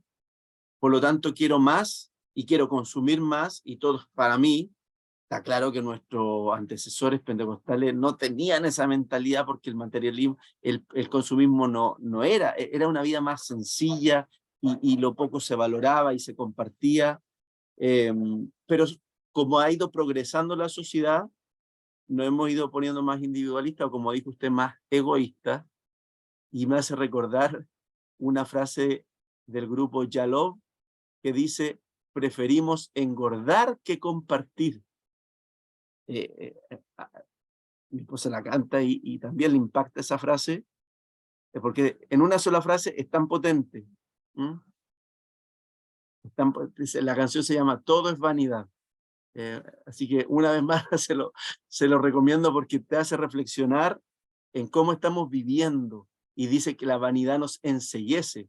Y el cristiano no está exento que eso le pueda pasar, pero qué bueno reflexionar, qué bueno anhelar, Señor, yo no quiero amoldarme a esto, yo quiero más de ti, yo quiero vivir el cristianismo a tu manera y sin miedo de dar, sin miedo de compartir, sin miedo de cubrir la necesidad de otro, porque la palabra dice, a Jehová presta el que da al pobre, o sea, si yo cubro la necesidad de otro, tú vas a cubrir mis necesidades. O sea, ¿por qué tengo que siempre asegurarme y asegurarme y asegurarme? Y así, como dice, prefiere mucha gente engordar que compartir. Hermano Raúl, adelante. Cortito, profesor, me han gustado mucho las intervenciones de nuestros hermanos aquí en la clase, y venía a la memoria un ramo que tomamos, me parece que fue Profetas Mayores, o Profetas Menores, que nos dio el profesor Rodrigo Jeffy. Y una de las cosas que me marcó de esa enseñanza fue que a veces Dios nos bendice a nosotros, no tanto para tener, sino para bendecir a otros, para lo que yo he recibido, poder compartirlo con aquellos que necesitan. Y también decirles que, por ejemplo, yo creo que a lo mejor es verdad que el pueblo pentecostal ha crecido mucho, pero a lo mejor faltó asesoramiento, faltó, ¿por qué no decir esa guía del Espíritu Santo? No quiero decir que no lo haya guiado, porque yo le vuelvo a decir, recuerdo esta compañera que muchas veces le sacaban en cara que sus zapatos y su vestidura porque le daban al pastor. La vida de ella y de esa familia fue muy marcada, porque, por ejemplo, pasaron hambre, no hubo una ayuda económica, por decirlo así, como que no había una visión de poder, pucha, los hermanos se fueron, aportemos, demos. Y eso es, que es lo contrario a lo que se veía acá, por ejemplo, en las iglesias grandes de Santiago, como recién se nombraba Billy Buster, ¿me entiende? Que se entregan cosas y cosas por el estilo, que está bien, si Dios lo ha dicho así, háganlo. Pero veo eso y también meditar lo que usted también una vez nos enseñó en unas clases pasadas. Bueno, si yo vivo con 1.200.000 como pastor y me llegan 3, ¿qué tengo que hacer por el resto? Compartirlo con los necesitados. Y creo que también, no tan, bueno, primeramente la iglesia, pero también mirar a nuestro alrededor. Aquellos que necesitan. Hoy la gente necesita ser escuchada, más que recibir a veces un dinero que lo pueden necesitar. Yo trabajo en una empresa de aseo, le vuelvo a decir, y escucho cada historia, y sabe lo que me dicen, lo que a mí me impacta. Gracias por escucharlo. Eso, pastor, no molesto más. No es molestia, con toda libertad. Escuchamos ahora a Esteban.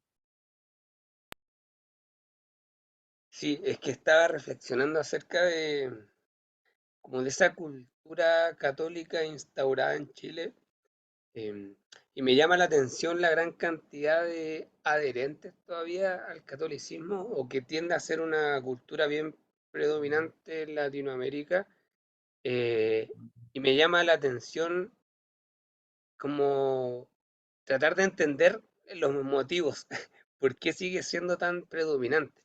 Pienso, em, por ejemplo, yo estuve toda mi vida escolar, literal desde kinder a cuarto medio, en un colegio católico, apostólico romano. Entonces, conocía bien de cerca lo que era la práctica del catolicismo, porque de hecho tuve la experiencia de bautizarme ahí, pero como porque el colegio de alguna forma te lo exigía, no sé, antes de ser cristiano evangélico. Em, pero claro, era un colegio que en todo caso sí practicaba el catolicismo, no era solo como de nombre, sino que de hecho nuestra directora era una monja.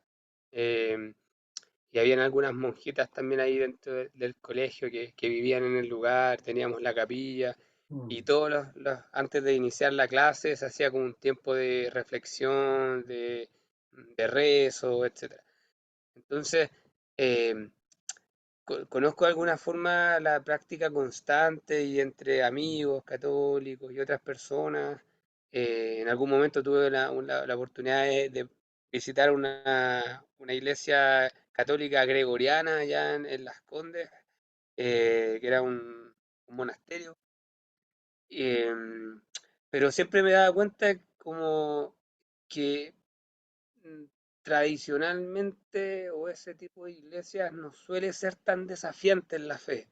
O sea, sí es cierto, por ejemplo, no puedo hablar de más, si conozco otras corrientes, tengo amigos también franciscanos, pero que claro, tienen una tendencia distinta a lo mejor de cómo viven la fe. Pero si hablamos del catolicismo apostólico romano tradicional y el común de las personas que adhieren ahí, no es una fe desafiante que te movilice a hacer un impacto, ¿ya? A lo mejor siempre está más como como del rito en sí y el considerar a Dios como un ser superior, sublime, que está al control de todo, pero no hay una relación de intimidad con el Señor, no hay una fe desafiante a impactar de esa misma cercanía, paternidad, intimidad de Dios al mundo. Es como un asunto muy de tradición nomás. Pero aún así, y me llama la atención cómo sigue siendo tan grande, siendo que no desafía, no promueve más cosas, etcétera. Entonces, me llama mucho la atención. No sé si es que usted o otro compañero tiene alguna respuesta, lo ha indagado, estudiado, pero a mí me llama mucho la atención. Todos los seres humanos tenemos una tendencia a quedarnos en esas zonas de confort, en lo seguro, en lo acostumbrado.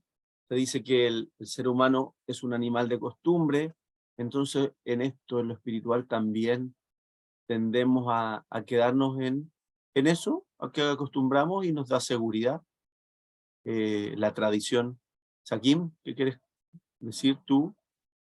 Sí, es que yo igual estaba pensando lo mismo del hermano, me quedé como en ese tema y de hecho como que empecé a notar algunas cosas aquí en mi cuadernito que encontré que hemos heredado de la cultura católica. Por ejemplo, dar para merecer, como entregar cosas a cambio de atención, o como yo te doy algo.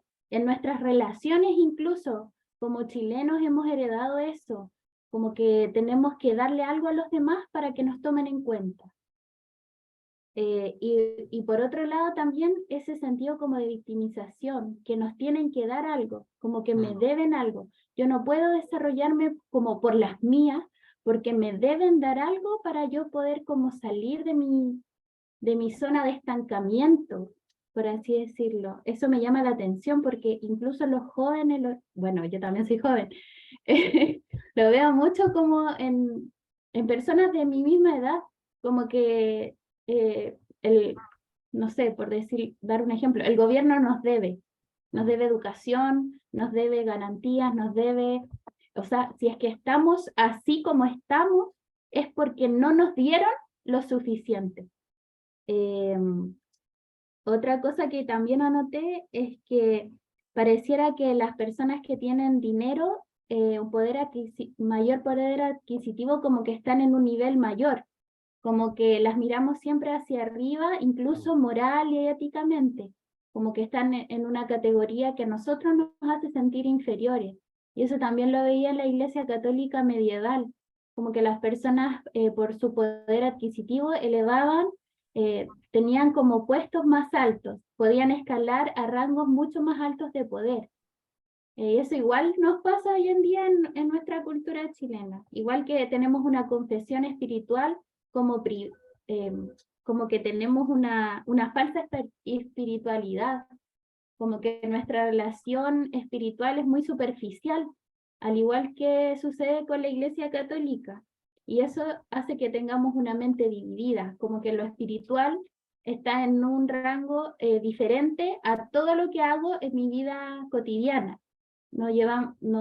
Como que pareciera que nuestra moralidad está separada de lo que hacemos en el día a día con nuestras actitudes, con nuestros actos, y eso igual lo heredamos de la Iglesia Católica. O sea, no estoy diciendo que la Iglesia Católica sea todo lo malo de nuestra cultura, pero hay cosas que pareciera que como que las apropiamos tanto en nuestra identidad que son nuestras, igual que la desvalorización de la cultura. Claro, ellos vinieron como a colonizarnos, tanto espiritualmente como culturalmente. Entonces, tenemos esa tendencia a pensar que todo lo de afuera está en un nivel mucho mayor, que todo lo de afuera es bueno y lo que nosotros tenemos, nuestra propia cultura, nuestra propia identidad incluso, está errada. Y la última cosa que también anoté es que tenemos como una confesión de nuestros problemas como súper privadas. Tendemos a aparentar que todo está bien y como que esa confesión de lo que realmente nos sucede, como nuestras reales luchas, las tenemos como para darlos en secreto de confesión, así como súper íntimamente. No somos capaces de exponer lo que nos sucede, como que tendríamos que ir a confesarnos, ¿cierto? Y dar cuenta a otro muy en secreto de nuestro real martirio, de las cosas que realmente nos persiguen internamente. Eso lo anoté ahora y lo como pensando en qué cosas hemos heredado de la cultura que van más allá de como solamente la iglesia, sino que son cosas que vemos y vivimos en el día a día. Interesante notar eso también. Está muy bueno, te felicito por tu reflexión y así como tan metódica de anotar esos puntos que te parece que son como una tendencia, ¿verdad? Que nosotros a veces mantenemos que provinieran de ese trasfondo católico, según lo que te entendí. Pudiese ser esa una explicación, quizás. Están buenos los porque... puntos, bien variados, sí. Y ahí hay una invitación que nos deja Esteban para que la lean. Hermano Manuel, ya estamos llegando al final. Díganos nomás, por favor. No, y creo que uno también de las cosas que la gente igual busca un poco como una solvencia. La iglesia evangélica está muy dividida.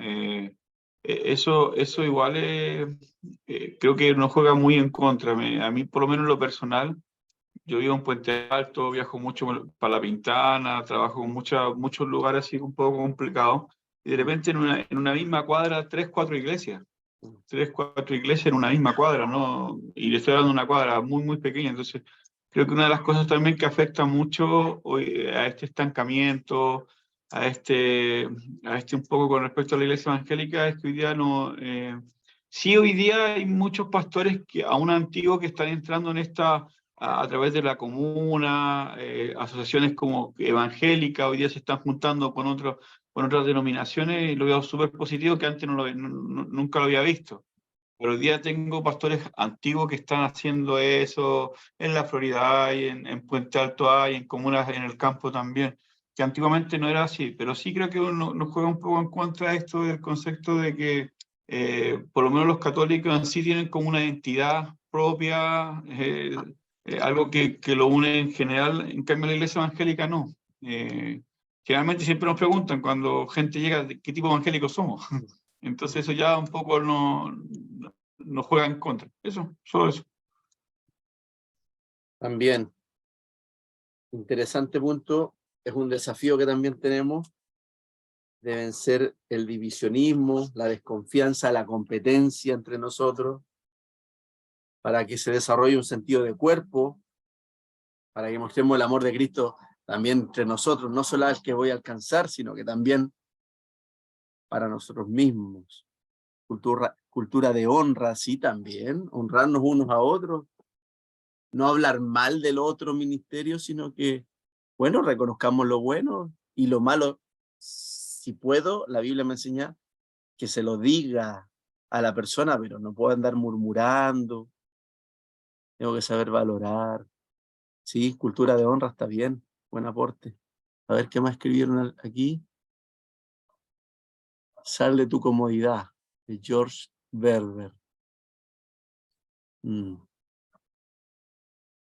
Qué lindo, hermano, una clase muy participativa, excelente, escucharnos. Es lindo porque además todos los que están en este momento han podido compartir, hablar, y yo creo que de eso se trata. Nos quedan solo 2 clases, así que el Señor nos conceda también que salgan buenas reflexiones de estas 2 clases que nos van quedando. Bueno, me quedo ahí como siempre subiendo el video a YouTube y nos despedimos por ahora. El Señor nos bendiga. Demos gracias juntos. Padre, gracias. Gracias porque esta clase ha sido bendecida por ti, porque cada uno se ha sentido alentado a compartir de lo que siente, de lo que percibe, de lo que está pensando. Gracias porque son pensamientos que nos edifican, que perfeccionan lo que yo he podido compartir en esta clase.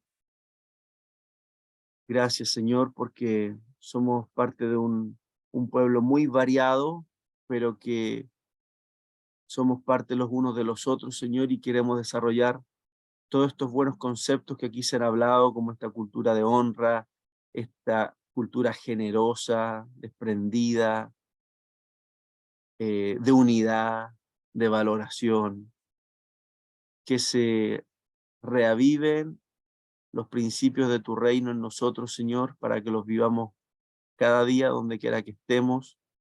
En tus manos, Señor, encomiendo todo lo que ha sido esta reflexión, nuestras vidas, el descanso esta noche, para que tú sigas trabajando en estos vasos de barro para gloria de Cristo el Rey.